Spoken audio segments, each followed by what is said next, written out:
ನನ್ನೆಲ್ಲ ಯೂಟ್ಯೂಬ್ ವೀಕ್ಷಕ ಸ್ನೇಹಿತರಿಗೆ ನಿಮ್ಮ ಸುಪ್ರಿಯಾ ಶಿವಮೂರ್ತಿಗೌಡ ಮಾಡುವ ನಮಸ್ಕಾರಗಳು. ಎಲ್ಲರೂ ಹೇಗಿದ್ದೀರಿ? ಚೆನ್ನಾಗಿದ್ದೀರಾ ಅಂತ ಭಾವಿಸ್ತಾ ರಾಮಾಯಣದ 98ನೇ ಭಾಗವನ್ನು ಪ್ರಾರಂಭ ಮಾಡೋದಕ್ಕೂ ಮುನ್ನ ಇಂದಿನ ಭಾಗದಲ್ಲಿ ಏನಾಗಿತ್ತು ಅಂದರೆ, ಲಂಕೆಯನ್ನು ತೊರೆದ ವಿಭೀಷಣನು ಶ್ರೀರಾಮರ ಒಂದು ಸೇನೆಗೆ ಬಂದು ತಲುಪಿ ನಾನು ಕೂಡ ನಿಮ್ಮ ಬಳಿನೇ ಇರ್ತೀನಿ ಅನ್ನೋದು ಹೇಳ್ತಾ ಇದ್ದಾನೆ.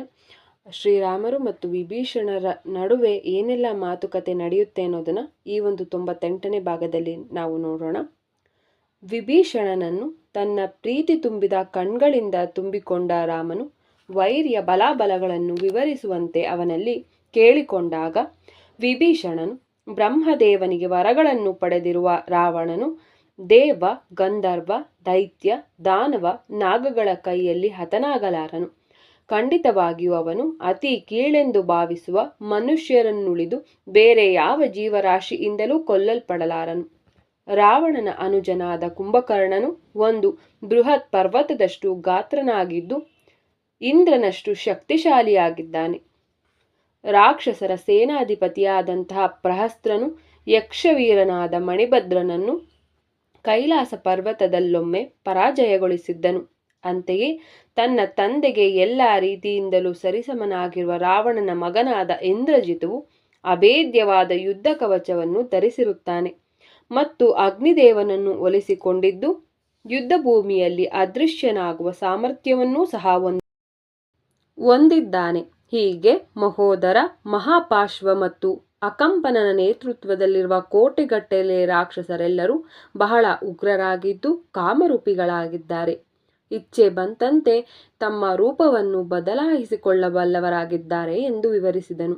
ನಂತರ ಶ್ರೀರಾಮರು ಹೀಗೆ ಹೇಳಿದರು: ವಿಭೀಷಣನೇ, ನನಗೆ ರಾವಣನ ಶಕ್ತಿಯ ಬಗ್ಗೆ ಸಕಲವೂ ತಿಳಿದಿದೆ.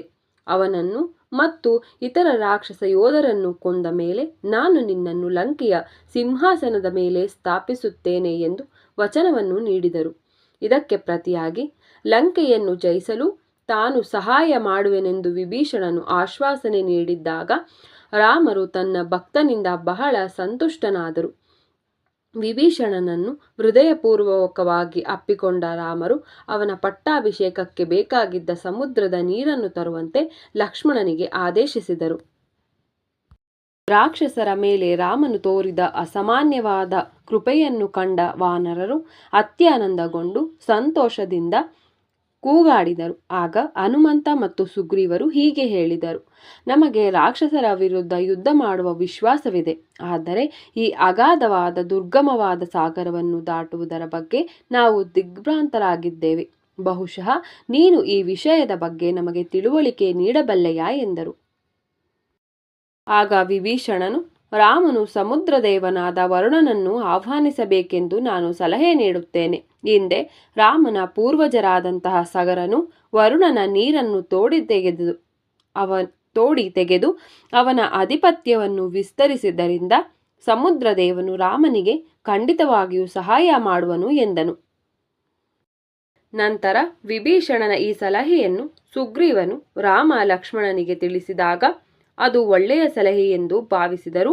ಸುಗ್ರೀವನನ್ನು ಉದ್ದೇಶಿಸಿದ ರಾಮನು, ನೀನು ಹಾಗೂ ಲಕ್ಷ್ಮಣ ತೀರ್ಮಾನಿಸುವುದನ್ನು ನಾನು ಪಾಲಿಸುವೆ ಎಂದನು. ಆಗ ಸುಗ್ರೀವ ಮತ್ತು ಲಕ್ಷ್ಮಣರು ವಿಭೀಷಣನ ಸಲಹೆಯನ್ನು ಕೂಡಲೇ ಒಪ್ಪಿಕೊಂಡರು. ಆನಂತರ ಒಂದು ದರ್ಭಾಸನದ ಮೇಲೆ ಕುಳಿತುಕೊಂಡ ರಾಮನು ತನ್ನ ಮುಖವನ್ನು ಸಮುದ್ರದ ದಿಕ್ಕಿಗೆ ತಿರುಗಿಸಿದನು.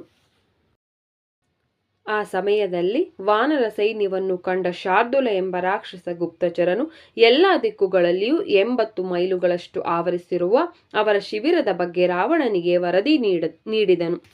ಗಾಬರಿಗೊಂಡ ರಾಕ್ಷಸ ರಾಜನು ತನ್ನ ರಾಜದೂತನಾದ ಶುಕನನ್ನು ಕರೆದು ಸುಗ್ರೀವನಿಗೆ ಈ ಮುಂದಿನ ಸಂದೇಶವನ್ನು ನೀಡುವಂತೆ ಆದೇಶಿಸಿದನು: ನಾನು ನಿನಗೆ ಎಂದೂ ಹಾನಿಯುಂಟು ಮಾಡಿಲ್ಲ. ಆದ್ದರಿಂದ ನೀನು ಲಂಕೆಯನ್ನು ಆಕ್ರಮಿಸಲು ಏಕೆ ಸಿದ್ಧನಾಗುತ್ತಿರುವೆ? ಸೀತೆಯ ಅಪಹರಣಕ್ಕೂ ನಿನಗೂ ಯಾವ ಸಂಬಂಧವೂ ಇಲ್ಲ. ಆದ್ದರಿಂದ ಕಿಷ್ಕಿಂಧೆಗೆ ಹಿಂದಿರುಗಿ ಅಲ್ಲಿ ಶಾಂತಿಯಿಂದ ಇರುವುದೇ ನಿನಗೆ ಶ್ರೇಯಸ್ಕರ ಎಂದು ತಿಳಿಸಿದನು. ಪಕ್ಷಿಯ ರೂಪವನ್ನು ಧರಿಸಿ ಸುಗ್ರೀವನ ಬಳಿಗೆ ಹೋದ ಶುಕನು ರಾವಣನ ಸಂದೇಶವನ್ನು ಆಕಾಶದಿಂದಲೇ ನೀಡಲಾರಂಭಿಸಿದನು. ಆದರೆ ಅವನು ಮಾತನಾಡಲಾರಂಭಿಸಿದಂತೆಯೇ ಗಗನಕ್ಕೆ ಜಿಗಿದ ಕೆಲ ಕಪಿಗಳು ಅವನನ್ನು ಸೆರೆ ಹಿಡಿದರು. ಅವನನ್ನು ಕೆಳಗೆಳೆದು ಅವರು ಅವನ ರೆಕ್ಕೆಗಳನ್ನು ಕತ್ತರಿಸಿ ಅವನನ್ನು ಉಗ್ರವಾಗಿ ಹೊಡೆದರು. ತೀವ್ರವಾದ ನೋವಿನಿಂದ ಬಳಲುತ್ತಿದ್ದ ಶುಕನು, ಓಹೋ ರಾಮನೇ, ಸದಾಚಾರವನ್ನು ಪಾಲಿಸುವವರು ರಾಜದೂತನನ್ನು ಕೊಲ್ಲುವಂತಹ ಕಾರ್ಯದಲ್ಲಿ ಎಂದೂ ತೊಡಗುವುದಿಲ್ಲ ಎಂಬುದಾಗಿ ಕೂಗಿದನು. ಆಗ ಅವರ ಮಧ್ಯ ಪ್ರವೇಶಿಸಿದ ಶ್ರೀರಾಮನು ಶುಕನನ್ನು ಬಿಡುಗಡೆ ಮಾಡಿದರು. ಬಿಡುಗಡೆಯಾಗಿ ಆಕಾಶಕ್ಕೆ ಏರಿದ ಶುಕನು ರಾವಣನಿಗಾಗಿ ಸಂದೇಶವನ್ನು ನೀಡುವಂತೆ ಸುಗ್ರೀವನಲ್ಲಿ ಕೇಳಿದಾಗ ಸುಗ್ರೀವನು ಈ ಮುಂದಿನ ಮಾತುಗಳನ್ನು ಹೇಳಿದನು. ನೀನು ನಿನ್ನ ಒಡೆಯನಿಗೆ ಹೀಗೆ ಹೇಳಬಹುದು, ರಾವಣನೇ, ಪರಸ್ತ್ರೀಯನನ್ನ ಪರಿಸಿ ಆನಂದಿಸಲು ಯೋಚಿಸುತ್ತಿರುವುದೇ ನಿನ್ನ ದೊಡ್ಡ ತಪ್ಪು.